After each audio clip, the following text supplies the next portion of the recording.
Bonjour, voici un conte d'Edgar Poe, Le cœur révélateur. Vrai, je suis très nerveux, épouvantablement nerveux. Je l'ai toujours été. Mais pourquoi prétendez-vous que je suis fou? La maladie a aiguisé mes sens, elle ne les a pas détruits, elle ne les a pas émoussés. Plus que tous les autres, j'avais le sens de l'ouïe très fine. J'ai entendu toutes choses du ciel et de la terre. J'ai entendu bien des choses de l'enfer. Comment donc suis-je fou? Attention, et observez avec quelle santé et avec quel calme je puis vous raconter toute l'histoire. Il est impossible de dire comment l'idée entra primitivement dans ma cervelle, mais une fois conçue, elle me hanta nuit et jour. D'objet, il n'y en avait pas. La passion n'y était pour rien. J'aimais le vieux bonhomme. Il ne m'avait jamais fait de mal, il ne m'avait jamais insulté. De son or, je n'avais aucune envie. Je crois que c'était son œil. Oui, c'était cela. Un de ses yeux ressemblait à celui d'un vautour. Un œil bleu pâle avec une tête dessus. Chaque fois que cet œil tombait sur moi, mon sang se glaçait. Et ainsi, lentement, par degrés, je me mis en tête d'arracher la vie du vieillard et par ce moyen de me délivrer de l'œil à tout jamais. Maintenant, voici le hic. Vous me croyez fou. Les fous ne savent rien de rien, mais si vous m'aviez vu, si vous aviez vu avec quelle sagesse je procédais, avec quelle précaution, avec quelle prévoyance, avec quelle dissimulation je me mis à l'œuvre. Je ne fus jamais plus aimable pour le vieux que pendant la semaine entière qui précéda le meurtre. Et chaque nuit, vers minuit, je tournais le loquet de sa porte et je l'ouvrais, oh, si doucement. Et alors, quand je l'avais suffisamment entrebâillé pour ma tête, j'introduisais une lanterne sourde, bien fermée, ne laissant filtrer aucune lumière. Puis je passais la tête. Oh, vous auriez ri de voir avec quelle adresse je passais ma tête. Je la mouvais lentement, très, très lentement, de manière à ne pas troubler le sommeil du vieillard. Il me fallait bien 1 heure pour introduire toute ma tête à travers l'ouverture, assez avant pour le voir couché sur son lit. Ah, un fou aurait-il été aussi prudent? Et alors, quand ma tête était bien dans la chambre, j'ouvrais la lanterne avec précaution. Oh, avec quelle précaution? Avec quelle précaution? Car la charnière criait. Je l'ouvrais juste assez pour qu'un filet imperceptible de lumière tombât sur l'œil du vautour. Et cela, je l'ai fait pendant 7 longues nuits, chaque nuit, juste à minuit. Mais je trouvais toujours l'œil fermé. Et ainsi, il me fut impossible d'accomplir l'œuvre. Car ce n'était pas le vieux bonhomme qui me vexait, mais son mauvais œil. Et chaque matin, quand le jour paraissait, j'entrais hardiment dans sa chambre, je lui parlais courageusement, l'appelant par son nom d'un ton cordial, et m'informant comment il avait passé la nuit.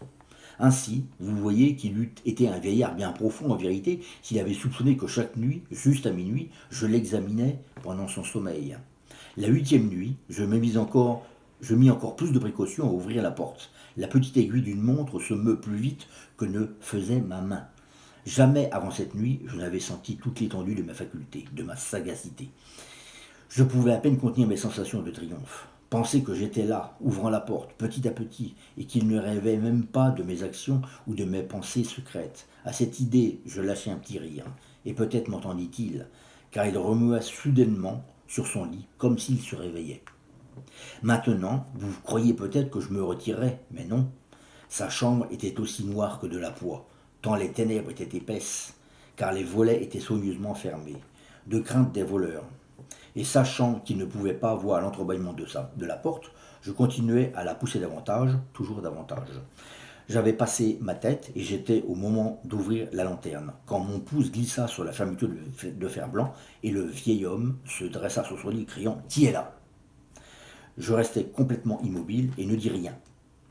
Pendant 1 minute entière, je ne remuais pas un muscle, et pendant tout ce temps, je ne l'entendis pas plus se recoucher. Il était toujours sur son séant, aux écoutes, juste comme j'avais fait pendant des nuits entières, écoutant les horloges de mort dans le mur.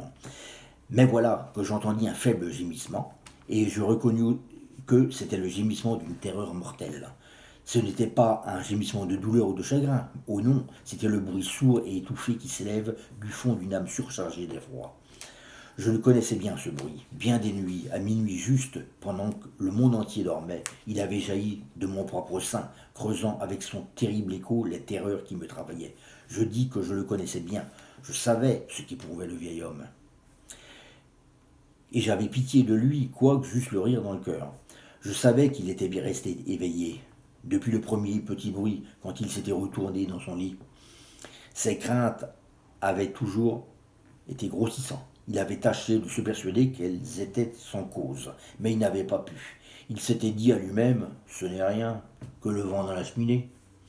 Ce n'est qu'une souris qui traverse le parquet, ou simplement un grillon qui a poussé un cri. Oui, il s'était forcé de se fortifier avec ses hypothèses, mais tout cela a été vain. Tout a été vain. Parce que la mort qui s'approchait avait passé devant lui avec sa grande ombre noire, et qu'elle avait ainsi enveloppé sa victime. Et c'était l'influence funèbre de l'ombre inaperçue qui lui faisait sentir, quoiqu'il ne vît et n'entendît rien, qui lui fit sentir la présence de ma tête dans sa chambre. Quand j'eus attendu un long temps, très patiemment, sans l'entendre se recoucher, je me résolus à entr'ouvrir un peu la lanterne, mais si peu que rien. Je l'ouvris donc si furtivement que vous ne sauriez l'imaginer, jusqu'à ce qu'enfin un seul rayon pâle, comme un fil d'araignée, s'élança de la fente et s'abattit sur l'œil de vautour. Il était ouvert, tout grand ouvert, et j'entrai en fureur aussitôt que je l'eus regardé. Je le vis avec une parfaite netteté, tout entier d'un bleu terne et recouvert d'un voile hideux qui glaçait la moelle dans mes os. Mais je ne pouvais voir que cela de la face ou de la personne du vieillard, car j'avais dirigé le rayon comme par instinct, précisément sur la place maudite. Et maintenant, ne vous ai-je pas dit que ce que vous preniez pour de la folie n'est qu'une hyperacuité des sens ? Maintenant, je vous le dis, un bruit sourd, étouffé, fréquent vint à mes oreilles, semblable à celui que fait une montre enveloppée dans du coton. Ce son-là, je le reconnus fort bien. C'était le battement du cœur du vieux. Il accrut ma fureur, comme le battement du tambour exaspère le courage du soldat. Mais je me contins encore, et je restais sans bouger. Je respirais à peine, je tenais la lanterne immobile, je m'appliquais à maintenir le rayon droit sur l'œil. En même temps, la charge infernale du cœur battait plus fort, elle devenait de plus en plus précipitée, et à chaque instant de plus en plus haute. La terreur du vieillard devait être extrême. Ce battement, dis-je, devenait de plus en plus fort à chaque minute. Me suivez-vous bien ? Je vous ai dit que j'étais nerveux. Je le suis en effet. Et maintenant, en plein cœur de la nuit, parmi le silence redoutable de cette vieille maison, un si étrange bruit jeta en moi une terreur irrésistible. Pendant quelques minutes encore, je me contins y restais calme, mais le battement devenait toujours plus fort, toujours plus fort. Je croyais que le cœur allait crever. Et voilà qu'une nouvelle angoisse s'empara de moi. Le bruit pouvait être entendu par un voisin. L'heure du vieillard était venue. Avec un grand hurlement, j'ouvris brusquement la lanterne et m'élançai dans la chambre. Il ne poussa qu'un cri, un seul. En un instant, je le précipitai sur le parquet et je renversai sur lui tout le poids écrasant du lit. Alors je souris avec bonheur, voyant ma besogne fort avancée. Mais pendant quelques minutes, le cœur battit avec un son voilé. Cela toutefois ne me tourmenta pas. On ne pouvait l'entendre à travers le mur. À la longue, il cessa. Le vieux était mort. Je relevai le lit et j'examinai le corps. Oui, il était roide mort. Je plaçai ma main sur le cœur et il y maintint plusieurs minutes, aucune pulsation. Il était roide mort, son œil désormais ne me tourmenterait plus. Si vous persistez à me croire fou, cette croyance s'évanouira quand je vous décrirai les sages précautions que j'employais pour dissimuler le cadavre. La nuit avançait et je travaillais vivement, mais en silence. Je coupais la tête, puis les bras, puis les jambes. Puis j'arrachai 3 planches du parquet de la chambre et je déposai le tout entre les voilages. Puis je replaçai les feuilles si habilement, si adroitement qu'aucun œil humain, pas même le sien, n'aurait pu y découvrir quelque chose de louche. Il n'y avait rien à laver, pas une soudure, pas une tache de sang. J'avais été trop bien avisé pour cela, un baquet avait tout absorbé. Quand j'eus fini tous ces travaux, il était 4 heures. Il faisait toujours aussi noir qu'à minuit. Pendant que le timbre sonnait l'heure, on frappa à la porte de la rue. Je descendis pour ouvrir avec un cœur léger, car qu'avais-je à craindre maintenant ? 3 hommes entrèrent qui se présentèrent avec une parfaite suavité, comme officiers de police. Un cri avait été entendu par un voisin pendant la nuit.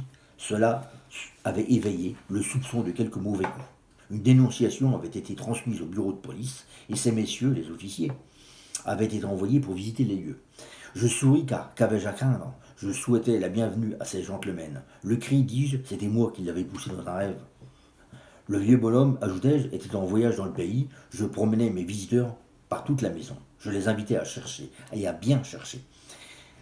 À la fin, je les conduisis dans sa chambre. Je leur montrai ses trésors, en parfaite sûreté, parfaitement en ordre. Dans l'enthousiasme de ma confiance, j'apportais des sièges dans la chambre, et je les priais de s'y reposer de leur fatigue, tandis que moi-même, avec la folle audace d'un triomphe parfait, j'installais ma propre chaise sur l'endroit même qui recouvrait le corps de la victime. Les officiers étaient satisfaits, mes manières les avaient convaincus. Je les sentais singulièrement à l'aise. Ils s'assirent et ils causèrent de choses familières, auxquelles je répondis gaiement. Mais au bout de peu de temps, je sentis que je devenais pâle et je souhaitais leur départ. Ma tête me faisait mal et il me semblait que les oreilles me tintaient. Mais ils restaient toujours assis et toujours ils causaient. Le tintement devint plus distinct. Il persista et devint encore plus distinct. Je bavardais plus abondamment pour me débarrasser de cette sensation. Mais elle tint bon et prit un caractère tout à fait décidé, tant qu'à la fin, je découvris que le bruit n'était pas dans mes oreilles. Sans doute, je devins encore alors très pâle, mais je bavardais encore plus couramment et en haussant la voix. Le son augmentait toujours. Et que pouvais-je faire? C'était un bruit sourd, étouffé, fréquent, ressemblant beaucoup à celui que ferait une montre enveloppée dans du coton. Je respirais laborieusement. Les officiers n'entendaient pas encore. Je causais plus vite, avec plus de véhémence, mais le bruit croissait incessamment. Je me levais et je disputais sur des niaiseries dans un diapason très élevé et avec une violente gesticulation. Mais le bruit montait, montait toujours. Pourquoi ne voulait-il pas s'en aller? J'arpentais çà et là le plancher lourdement et à grands pas, comme exaspéré par les observations de mes contradicteurs. Mais le bruit croissait régulièrement. Ô Dieu, que pouvais-je faire? J'écumais, je battais la campagne, je jurais, j'agitais la chaise sur laquelle j'étais assis et je la faisais crier sur le parquet. Mais le bruit dominait toujours et croissait indéfiniment. Il devenait plus fort, toujours plus fort. Et toujours les hommes causaient, plaisantaient, ils souriaient. Était-il possible qu'ils n'entendissent pas? Dieu Tout-Puissant, non, non, ils entendaient, ils soupçonnaient, ils savaient. Ils se faisaient un amusement de mon effroi. Je le crus et je le crois encore, mais n'importe quoi était plus favorable que cette dérision. Je ne pouvais pas supporter plus longtemps ces hypocrites sourires. Je sentis qu'il fallait crier ou mourir. Et maintenant encore, l'entendez-vous? Écoutez plus haut, toujours plus haut, toujours plus haut. Misérable, m'écriai-je, ne dissimulez pas plus longtemps. J'avoue la chose. Arrachez ces planches, c'est là, c'est le battement de son affreux cœur.